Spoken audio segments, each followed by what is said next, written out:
So I need to get this out because I've been sitting on this for about 2 weeks now, and every time I think about it, I get so mad I can't even function. I'm 26, my boyfriend Matthew is 28. We've been together for a little over a year and a half. Met through mutual friends at a cookout thing, hit it off, he was funny and attentive and all that good stuff that makes you think, okay, yeah, this guy might actually be different. And for a while, he really was. Then I met Alessia. Matthew told me about her pretty early on, said they'd been best friends since freshman year of college, that she was like a sister to him, that they'd never crossed any lines and I had nothing to worry about. And I really tried to be cool about it because I'm not trying to be that girlfriend who can't handle her man having female friends. I have guy friends. My best friend growing up was a dude named Jimmy, who I still talk to sometimes. So I get it. Friendships happen. But here's the thing about Alessia. She calls him at 2 a.m. just to talk. Not emergencies, not crises, just because she's bored or can't sleep or saw something funny and wanted to share it. The first time this happened, we were literally in bed about to fall asleep and his phone starts buzzing and he just picks up like it's totally normal. I'm laying there listening to him laugh and chat with her for like 40 minutes while I'm trying to pretend I'm asleep. When he finally hung up, I asked who that was and he goes, "Oh, just Alessia, she couldn't sleep." Like that explained anything. Like that was a normal thing to do when you're in a relationship and laying next to your girlfriend. And listen, I tried to let it go. I really did. But then it kept happening. She'd call during dinner dates. She'd text him constantly when we were watching movies. One time we were at this really nice seafood place downtown, the kind of place you have to make reservations, and she called 3 times because she was having drama with some guy she was seeing. Matthew excused himself to take the call and was gone for 20 minutes. I sat there alone at this nice restaurant with my crab cakes getting cold, feeling like an absolute idiot. When he came back, I told him I was upset and he hit me with the whole she was really going through something, I couldn't just ignore her speech. And I asked him, okay, but why does her stuff always take priority over our plans? And he looked at me like I just said the most ridiculous thing ever and goes, she doesn't take priority, you're overreacting. I came back, didn't I? The key situation is what really started messing with my head though. So about 4 months into our relationship, I found out Alessia has a key to Matthew's apartment. Not like a spare key for emergencies that she keeps at her place. An actual key on her keychain that she uses regularly.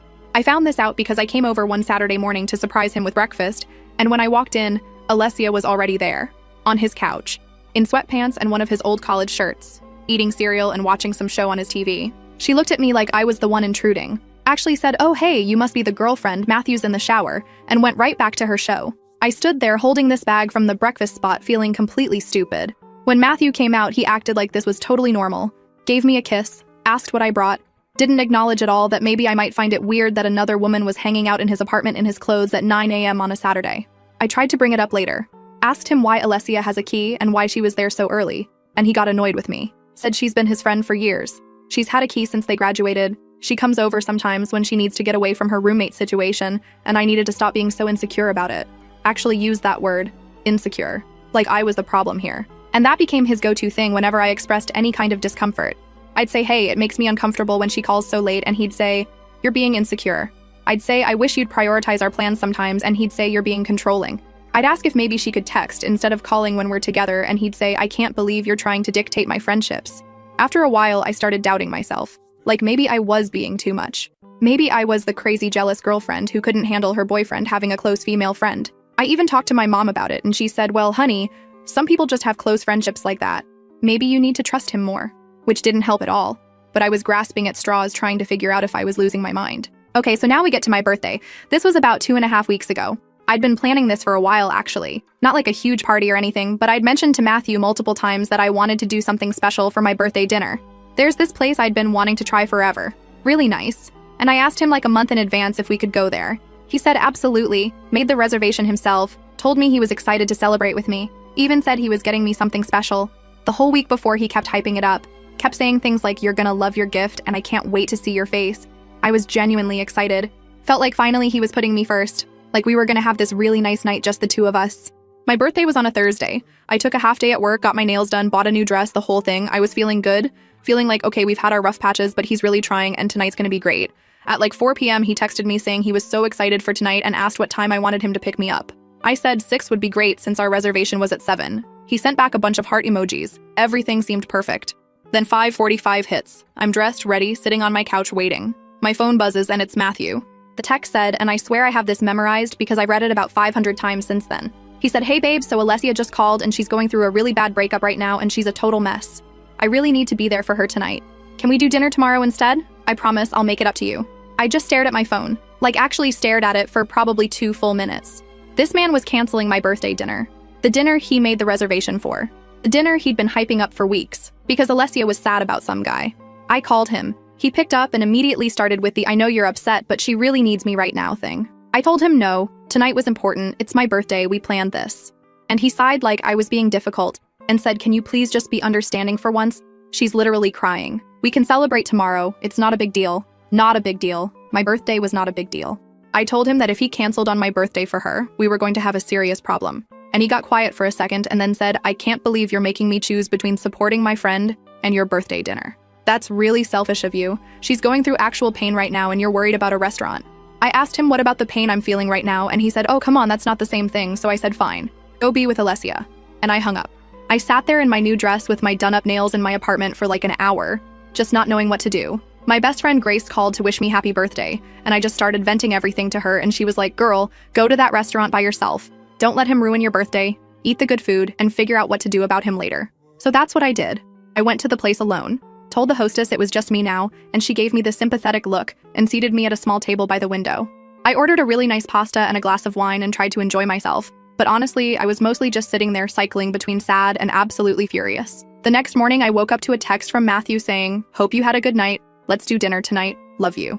Like nothing had happened, like he hadn't just ditched me on my birthday.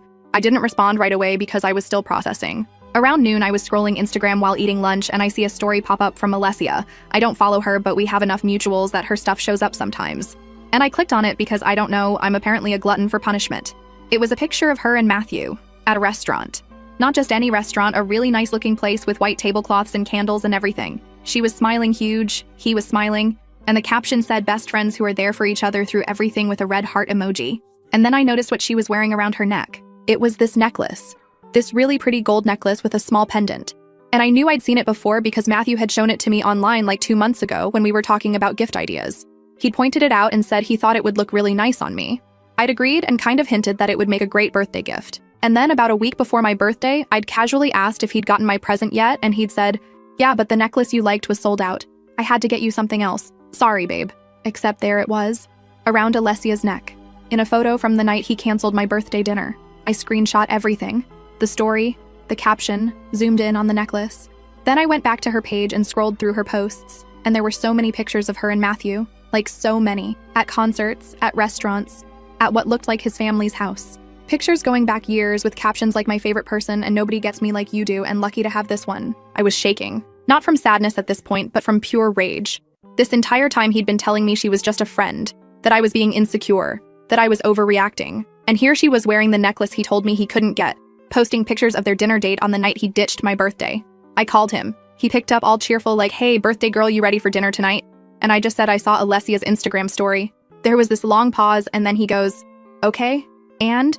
I asked him if he wanted to explain why she was wearing the necklace he told me was sold out and why their breakup support session looked like a romantic dinner. He started doing this thing where he was trying to explain it away piece by piece, said the necklace was a coincidence, that Alessia had been wanting that same one and he'd helped her find it, that's all. Said the dinner wasn't romantic, she was just hungry after crying all day and he took her somewhere nice to cheer her up. Said I was reading into things that weren't there and making him feel like a bad boyfriend when he'd been nothing but supportive of me. I asked him supportive how? By canceling my birthday dinner? By lying about the necklace? By making me feel crazy every time I brought up concerns about Alessia? And he switched tactics. Started saying I was twisting everything, that I was always looking for reasons to be mad at him, that maybe the problem was my own insecurity and not anything he was actually doing. Said Alessia had pointed out a while ago that I seemed jealous of their friendship, and maybe she was right. So they'd been talking about me? Great. Wonderful. The two of them discussing how insecure and jealous I was. I told him I didn't want to do dinner. I needed space to think. He said I was being dramatic, and that if I threw away our relationship over one misunderstanding, that was on me. I hung up again. That night, Grace came over with wine and ice cream and let me vent for like 4 hours straight. She asked what I was gonna do, and I said I didn't know yet, but I was done pretending this was okay. The next few days were weird. Matthew kept texting me, acting like nothing was wrong. Good morning texts, how's your day texts, little jokes and memes, like everything was totally normal between us. I responded minimally because I was still figuring out what to do, but every text from him made me angrier. Then the weekend came, and here's where it gets interesting. Matthew has this friend group from college, his actual close friends, guys he hangs out with regularly. One of them is this guy Russell, who I'd met a few times at group things. Nice guy, pretty quiet, always seemed kind of thoughtful. He'd actually texted me happy birthday on my birthday, which I thought was sweet since we weren't that close. Saturday afternoon, Russell messaged me on Instagram. Not weird, we followed each other from being at the same events with Matthew's friends. He asked if I was okay because he'd heard from Matthew that we were fighting, and Matthew's version of events apparently didn't sound right to him. I didn't know what Matthew had told people, so I just said, yeah, we're going through some stuff, and I was trying to figure things out. Russell said he didn't want to overstep, but if I ever wanted to talk about it, he was around. Something about the way he said it made me feel like he knew more than he was letting on. I asked him what Matthew had told the group. He said Matthew was saying I'd gotten jealous about Alessia again, and that I was blowing things out of proportion and probably gonna break up with him over nothing. That I was being emotional and irrational. So Matthew was already spinning the narrative to his friends, making me look like the crazy girlfriend, probably so that when I did break up with him, everyone would think it was my fault. I asked Russell if he thought Alessia was just a friend. He didn't answer right away. Then he said, look, I've known Matthew a long time, and I've also known Alessia a long time, and there's stuff that's not my place to say, but I think you deserve to know the full picture before you make any decisions. I asked him what that meant. He said we should probably talk in person because some of this needed more context. He asked if I wanted to grab food sometime this week and just talk. No pressure. Just as someone who'd been in the friend group long enough to have seen things. I said yes. And that's where I'm at right now. I'm supposed to meet up with Russell on Tuesday. I still haven't officially broken up with Matthew because I want to know what Russell knows first. Matthew thinks we're just in a rough patch and keeps acting like if he's nice enough, I'll get over it.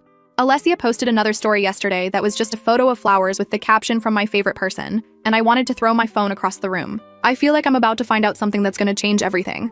And I don't know if I'm ready, but I also can't keep living in this weird limbo where I know something's wrong but don't have all the pieces. Has anyone else been in this situation? Where you know something's off but everyone keeps telling you you're imagining it? I feel like I've been losing my mind for months and I'm finally starting to see clearly. We'll update after I talk to Russell. Update. First, let me address some of the comments from the original post. A lot of you told me to just dump Matthew immediately and not bother meeting with Russell. I get why you said that, but here's the thing. I needed to understand the full situation before I made any move, not for Matthew's sake, but for my own peace of mind. I've spent over a year feeling like I was going crazy, and I needed someone to confirm that I wasn't imagining all of this, that what I was seeing was actually what was happening. So Tuesday came and I met up with Russell. We went to this taco place near my neighborhood. Casual, not too crowded, the kind of spot where you can actually have a conversation without yelling over music. I got there first and sat in a booth near the back, and when Russell walked in, I was surprised by how nervous I felt. Like I was about to find out something I couldn't unknow. He sat down, and for the first few minutes, we just did small talk. How's work? How's your week going? That kind of thing. I could tell he was trying to figure out how to start, and honestly, I appreciated that he wasn't just diving in with some big dramatic reveal. He ordered a drink and then finally looked at me and asked how much I actually knew about Matthew and Alessia's history. I told him what Matthew had told me. College friends since freshman year, super close like siblings. Nothing romantic ever happened between them. Russell kind of nodded slowly and then said, yeah, that's the version Matthew tells everyone. I asked what he meant by that. He took a breath and said, look, I'm not trying to start drama or break up your relationship or whatever, but you seem like a genuinely good person. And I've watched Matthew do this thing for years where he keeps Alessia close while dating other women, and it always ends the same way. The girlfriends get uncomfortable, Matthew makes them feel crazy for being uncomfortable, and eventually they either accept this situation or they leave, and Alessia is always still there. I asked if Matthew and Alessia had ever actually been together. Russell said that's the complicated part. Technically, no. They've never officially dated, but they act like they're together. They've hooked up before, multiple times over the years, usually when they're both single or when one of Matthew's relationships is falling apart. It's this weird on and off thing that neither of them will admit is anything more than friendship. I sat there trying to process this. So all those times Matthew swore to me that nothing had ever happened between them, he was lying. All those times he called me insecure for questioning their relationship, he knew exactly why I was uncomfortable, because there was actually something to be uncomfortable about. Russell could see I was struggling, and he said he wasn't telling me this to hurt me. He just thought I deserved to know what I was actually dealing with. He said he'd seen this play out with at least 2 other girlfriends before me. Matthew strings along some nice girl while keeping Alessia as his backup. And when the girlfriend finally gets fed up and leaves, Matthew and Alessia get close again for a while until he finds someone new. I asked Russell why he was still friends with Matthew if he thought this was so messed up. He got kind of quiet and said, honestly, I've been pulling back from him for a while now. We were really close in college, but the older I get, the more I see how he treats people and I don't like it. He said he'd actually confronted Matthew about the Alessia thing a couple times over the years, and Matthew always shut it down, said Russell didn't understand their friendship, said everyone was just jealous of what he and Alessia had. Then Russell said something that really stuck with me. He said Matthew isn't a bad guy in like a villain way. He genuinely believes he's not doing anything wrong. In his head, Alessia is his best friend, and whoever he's dating should just accept that. He doesn't see how it's unfair because to him the girlfriends are being irrational. He's convinced himself that what he has with Alessia is normal, and everyone else is the problem. I asked about the necklace, told Russell the whole story about how Matthew showed it to me, said it was sold out, and then Alessia was wearing it on my birthday. Russell just shook his head and said, yeah, that tracks. He said Matthew has always done stuff like that for Alessia, big gestures, expensive gifts, Things that would make any girlfriend uncomfortable if they knew. And when the girlfriends find out, Matthew always has some explanation for why it's not what it looks like. We talked for almost 2 hours. Russell told me about the other girlfriends he'd watched go through this same cycle. One of them, a girl named Vera, had dated Matthew for almost 2 years, and Russell said by the end she was constantly apologizing for having feelings, constantly second-guessing herself, constantly being told she was too jealous or too needy. She finally left after she found out Matthew had taken Alessia to meet his parents before he'd ever brought Vera to meet them. 2 years together, and Alessia had already been to family Thanksgiving and Christmas while Vera was still waiting for an invitation. That one hit me hard because Matthew still hadn't brought me to meet his family. 1.5 years, and I'd never been to a single family event. He always had reasons. His mom was going through stuff, his dad was hard to deal with, the timing wasn't right. But apparently the timing was right for Alessia years ago. The next day I texted Matthew and said we needed to talk. He immediately called me and was all cheerful, asking if I was finally done being mad at him. I told him I wasn't mad, I just needed to have an honest conversation about some things, and he got kind of quiet and said, okay, let's talk tonight. He came over to my place around 7, brought flowers, which honestly just annoyed me because it felt like he was trying to smooth things over without actually addressing anything. I put them in water because I'm not about to let flowers die, but I made it clear I wasn't impressed. We sat on my couch and I told him I needed him to be completely honest with me about Alessia, not the version he'd been telling me for 1.5 years, but the actual truth. He got this look on his face like he was bracing himself and asked what I was talking about. I asked him point blank if he and Alessia had ever hooked up. He didn't answer right away, which was already an answer. Then he started doing this thing where he was trying to figure out what I knew before committing to a response. Asked me why I was asking, where this was coming from, who I'd been talking to. I told him it didn't matter where it was coming from. I was asking him directly, and I wanted a direct answer. Had he and Alessia ever been physical? He finally said, okay, yes, a long time ago before we were together, they'd had a thing, but it was years ago, and it didn't mean anything, and it was over before he even met me. Said he didn't tell me because he knew I'd react exactly like this and make it into something it wasn't. I asked him to define a long time ago. He got uncomfortable and said, I don't know, like 3 years ago, maybe 4. I asked if that was the only time. He said yes. I asked if he was sure about that. He said yes again. But he wouldn't look at me. I told him I didn't believe him. Told him I knew there had been multiple times over the years, that their friendship had never been just friendship, that he'd been lying to me since the beginning. He started getting frustrated and asked who told me all this, and I said it didn't matter, because what mattered was whether it was true. He stood up and started pacing around my living room, said this was ridiculous, that I was letting other people poison me against him, that whoever was telling me this stuff was jealous or had their own agenda. Asked if it was Russell because Russell had always had a thing against Alessia for no reason. I asked why Russell would lie about something like this. Matthew said because Russell has always been weird about their friend group dynamics, always trying to stir up drama, always wanting to be the moral authority on everything. I told Matthew to stop deflecting and answer my question. Had he hooked up with Alessia more than once over the years? Yes or no? He finally stopped pacing and looked at me and said, fine, yes. Okay, there were a couple times after college when they were both single and things happened, but it was never when he was in a relationship. He would never do that to someone he was with. He said Alessia was important to him and sometimes their friendship got complicated, but he had never cheated, and he never would. I asked about the necklace. He immediately started with the she bought it herself thing again, and I cut him off and said, Matthew, I saw your credit card statement. I didn't actually see his credit card statement, but I wanted to see how he'd react. He kind of froze for a second and then said, okay, fine, yes, he bought her the necklace, but it was because she was going through a hard time, and he wanted to cheer her up, and it wasn't like he'd bought it instead of getting me something. He'd gotten me something too. I asked what he got me. He said he got me earrings. I asked where they were since I never received them. He said he was going to give them to me at dinner, but I went alone, and then we were fighting, and he never got the chance. So somewhere in his apartment was a pair of earrings that were supposed to be my birthday present, but I got nothing, while Alessia got the necklace I actually wanted. I told him that was incredibly messed up. He said I was making it into a bigger deal than it needed to be. Said the necklace cost the same as the earrings, so it's not like he spent more on Alessia than me. He just got her what she wanted, and me what he thought I'd like that was the point. I asked him why Alessia's happiness on my birthday was his responsibility. Why comforting her through a breakup meant canceling our dinner plans. Why cheering her up meant buying her expensive jewelry. Why she always came first. He said she didn't always come first and I was exaggerating. I started listing examples. The 2 a.m. phone calls he always answered. The dinner dates he'd interrupted to talk to her. The Saturday mornings she spent at his apartment in his clothes. The key she had to his place when I didn't have one. His family events she'd attended when I'd never been invited. The birthday dinner he canceled. The necklace he bought her. He tried to explain each one individually. The phone calls were because she had anxiety and calling someone helped her calm down. The interrupted dinners were because she was going through stuff and he couldn't just ignore her. The Saturday mornings were because her roommate situation was bad and she needed somewhere to go.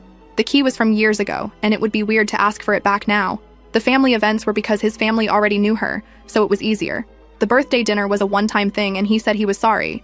The necklace was a mistake and he should have thought about how it would look. Every single excuse was about how I should understand, how I should be more flexible, how Alessia's needs were valid, and I was just being difficult. Not once did he acknowledge that maybe he was the one in the wrong. Not once did he say I should have put you first, or I see why this hurt you, or I'll do better. Just excuse after excuse after excuse. I finally told him I was done. Done with the excuses, done with being made to feel crazy, done with coming second to someone who he swore was just a friend. I told him we were over. He literally laughed. Not like a mean laugh, but like an "are you serious" laugh. Asked if I was really breaking up with him over Alessia again. Said I was proving everyone right who said I was too jealous to handle their friendship. Said he'd told Alessia this would probably happen, and she'd said maybe I just wasn't the right person for him if I couldn't accept something that was never going to change. So they'd discussed me. They'd discussed the possibility of me breaking up with him over her. And Alessia's response was that I wasn't the right person if I couldn't deal with it. Not that maybe Matthew should set better boundaries. Not that maybe he should prioritize his girlfriend. Just that I was the problem. I told him to get out. He said I was being dramatic and we should talk about this when I'd calmed down. I told him there was nothing to talk about and I needed him to leave my apartment. He stared at me for a second, like he was trying to figure out if I was serious, and then he picked up his jacket and said, "Fine. Call me when you're ready to be reasonable." He left, and I sat on my couch for like an hour just decompressing. Then I texted Grace and told her what happened, and she called me immediately, and we talked until almost midnight. She was proud of me for finally ending it. Said she'd been worried about me for months and was glad I was getting out. The next few days were weird. Matthew texted me twice, acting like nothing had happened. First text was, "Hey, just checking in. Hope you're having a good day." Second text was, "Do you want to grab dinner this weekend? We should talk." Like he genuinely thought we were still together or that I was going to change my mind. I didn't respond to either one. Then on Friday, Russell texted me asking how I was doing. Said he'd heard through the group chat that Matthew was telling everyone I'd dumped him out of nowhere because I was jealous of Alessia. I told Russell that sounded about right. He asked if I wanted to hang out that weekend, totally casual, just to decompress and talk about stuff that wasn't Matthew drama. I said yes. We ended up spending most of Saturday together. Started with brunch at this place near downtown, then walked around for a while, got ice cream, sat in a park, and just talked. Not about Matthew really, about other stuff. Life and family and what we wanted to do in the next few years and music and random things. It was really nice, actually. Easy in a way that things with Matthew hadn't been easy in a long time. Russell walked me to my car at the end of the day and said he'd had a really good time and asked if I wanted to do it again sometime. I said I'd like that. Now here's where I need your help, Reddit, because I don't know if I'm being stupid or not. I know Russell is Matthew's friend. I know there's like a bro code or whatever, and maybe getting involved with Russell is messy given the whole situation, but also Matthew doesn't deserve my consideration after how he treated me. And Russell has been nothing but kind and honest. And he's the only one from that whole friend group who actually told me the truth when everyone else was letting Matthew treat me like garbage. I'm not trying to rush into anything, but I'd be lying if I said I wasn't interested. And Russell seems interested too. He's been texting me every day since Saturday, not in a pushy way, just checking in and sending me funny stuff and asking about my day. Matthew still hasn't figured out we've been talking. He's still texting me occasionally trying to get me to respond. His latest one said I talked to Alessia, and she says you clearly have issues with female friendships in general, and maybe you should work on that before getting into another relationship. The audacity. Alessia is now giving him relationship advice about me. I can't even. So what do? Do I keep talking to Russell and see where it goes? Do I tell Matthew we've been hanging out? Do I just ignore Matthew completely and let him find out on his own? Part of me wants to post a picture with Russell just to see Matthew's reaction. But another part of me thinks that's petty and I should be bigger than that. But another part of me thinks Matthew deserves to feel exactly what I felt when I saw that Instagram story of him and Alessia on my birthday. We'll update again when there's more to tell. Final update. After my last post, a lot of you told me to just go for it with Russell and stop worrying about Matthew's feelings. And honestly, you were right. Russell and I kept hanging out and it was really nice. Easy. No weird tension. No feeling like I was competing with another woman for attention. No walking on eggshells worried I was being too jealous or too needy. Just two people actually enjoying each other's company like normal human beings. Last weekend, Russell asked if I wanted to make things official. We were at his place watching some show and he paused it and just looked at me and said he really liked spending time with me and wanted to know if I'd be his girlfriend. And I said yes. Because why the hell wouldn't I? This man had been nothing but honest and respectful, and he actually made me feel like a priority instead of an afterthought. After a year and a half of being Matthew's backup plan, it felt incredible to be someone's first choice. We decided not to hide it. Not to post couple photos everywhere or be obnoxious about it, but also not to pretend we weren't together if someone asked. Russell said he genuinely did not care what the friend group thought, and if Matthew had a problem with it, that was Matthew's issue to deal with. I appreciated that energy so much. The friend group found out pretty fast because of course they did. Someone saw us at a restaurant holding hands and looking very much like a couple, and it got back to Matthew within like 2 days. A guy named James apparently texted Matthew asking if he knew Russell and I were together now, and that lit the fuse on everything that came after. Matthew showed up at my apartment Thursday night around 9 p.m. No text first, no call, no warning whatsoever. Just started banging on my door so hard I thought something was wrong. Like someone died or there was an emergency. I ran to the door and yelled, "Who is it?" And Matthew's voice came through all muffled, but I could tell he was pissed. He was yelling, "Open the door. We need to talk. I know you're in there." I yelled back that I wasn't opening anything until he calmed down. He kept going, saying I was a liar and a snake, and how could I do this to him with his own friend. My neighbor across the hall, this older woman, opened her door to see what the commotion was, and Matthew turned and told her to mind her own business. She looked at me through the gap in my door chain and asked if I needed her to call someone. I told her I might and to stay close. Matthew heard that and got even more worked up. Started saying, "Oh, so now you're involving the neighbors, making me look like some kind of criminal. This is exactly the kind of dramatic bullshit you always pull." I told him he was the one banging on my door at 9 p.m. screaming in the hallway, and maybe he should think about who is being dramatic here. I made a stupid decision and opened the door because honestly, more neighbors were coming out and I didn't want everyone in my building knowing my business.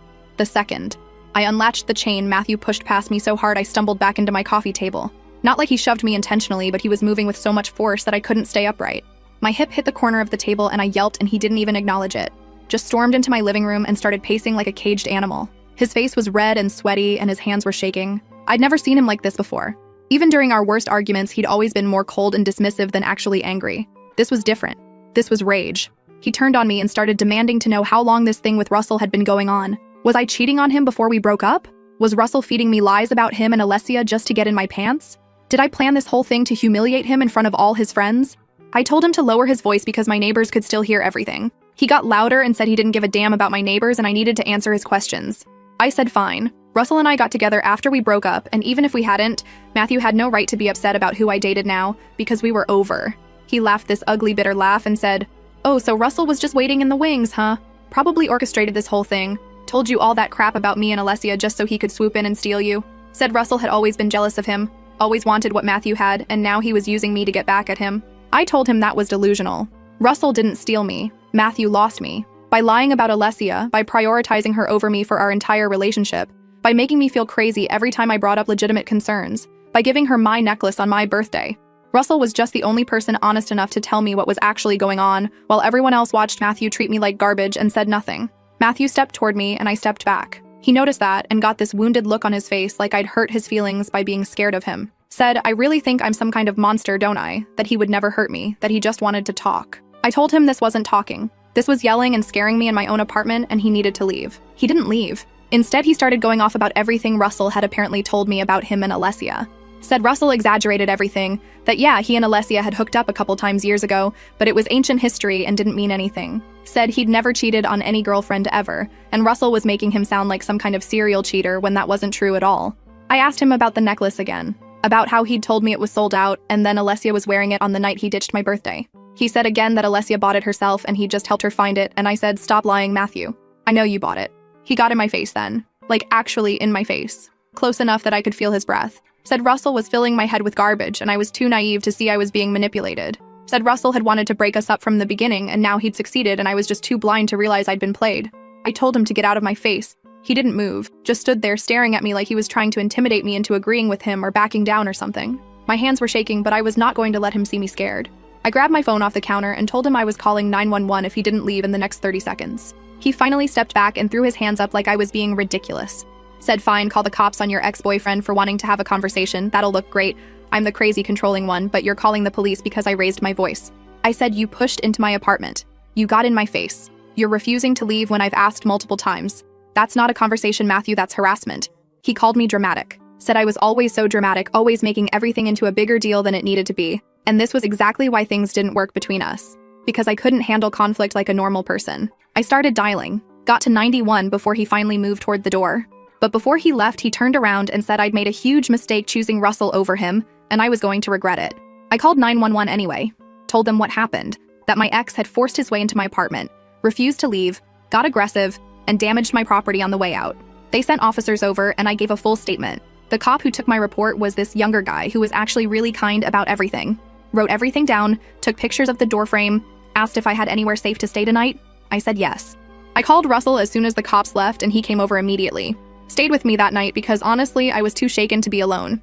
He felt terrible about the whole thing. Kept saying he should have anticipated Matthew would flip out. Should have been there with me. I told him none of this was his fault. Matthew's reaction was Matthew's responsibility. But that wasn't the end of it. Saturday afternoon, Russell and I were leaving a restaurant downtown after lunch. We'd parked in this garage nearby and were walking to Russell's car when I heard someone yelling Russell's name behind us. We both turned and Matthew was storming toward us across the garage. He must have followed us or something because there's no way that was a coincidence. Russell stepped in front of me and told Matthew to back off. Matthew kept coming and shoved Russell hard in the chest with both hands. Russell stumbled but didn't fall, and he told Matthew again to calm down and back away. Matthew was screaming at this point, saying Russell was a traitor, a backstabber, that they'd been friends for years, and Russell threw it all away for some girl who wasn't even worth it. I told Matthew to leave us alone, and he turned on me and said, "Shut up. This is between me and him." Russell stepped forward and said, "Don't talk to her like that." Matthew shoved him again, and this time Russell shoved back. They were chest to chest yelling at each other, and I was terrified this was going to turn into a full fight. Matthew threw the first punch, caught Russell on the side of the jaw, and Russell's head snapped to the side. But Russell didn't go down. He came back with a punch of his own that landed right on Matthew's nose, and I heard this horrible crunching sound. Matthew stumbled back with blood pouring down his face, and for a second I thought it was over. But Matthew charged again, tackled Russell into the side of a parked car, and they were both on the ground throwing punches.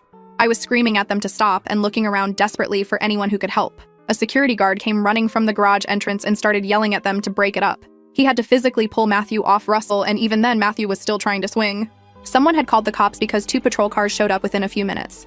They separated Matthew and Russell and took statements from everyone, including me and the security guard. Matthew tried to claim Russell started it, but the security guard had seen Matthew throw the first punch and said so. They arrested Matthew, actually put him in handcuffs and put him in the back of the patrol car. He was yelling the whole time that this was bullshit, that Russell attacked him first, that I was lying about everything. The cops didn't seem impressed. Russell's lip was split and his jaw was already swelling, but he refused to go to the hospital. Said he was fine. We found out later Matthew got charged with assault and criminal mischief for my door. He spent the night in jail before someone bailed him out. I got a call from a victim's advocate asking if I wanted to pursue a restraining order, and I said yes. Russell is pressing charges too. Oh, and one more thing that makes me want to scream. Remember how Matthew said he'd gotten me earrings for my birthday but never gave them to me because we were fighting? Well, Russell heard from James that Matthew gave those damn earrings to Alessia after everything went down. Are you kidding me? The gift that was supposed to be mine ended up with her anyway. Just like the necklace. Just like every single thing in our entire relationship. I cannot believe I wasted a year and a half on this man. Screw that. And screw him. And honestly, screw Alessia too. She knew exactly what she was doing this whole time. All that we're like siblings bullshit while she was posting heart emojis about him and wearing my necklace and giving him advice about how I was too jealous to handle their friendship. They were both playing me and laughing about it together, and I hope they're both miserable forever. Matthew's got assault charges pending and a restraining order, and half his friends won't talk to him anymore. Good. That's what he gets. I don't feel even a little bit sorry for him. He did this to himself by being a lying, manipulative piece of garbage who thought he could have his girlfriend and his backup girl and face 0 consequences. Well, congratulations, Matthew. Consequences found you. Enjoy your court date, asshole. I'm done. I'm so done. Russell treats me like an actual human being, and that's all I ever wanted, and apparently that was too much to ask from Matthew. Whatever. His loss. Alessia can have him. They deserve each other's trash energy. Thanks for all the support, Reddit. Peace out. I'm going to go kiss my boyfriend and forget Matthew ever existed.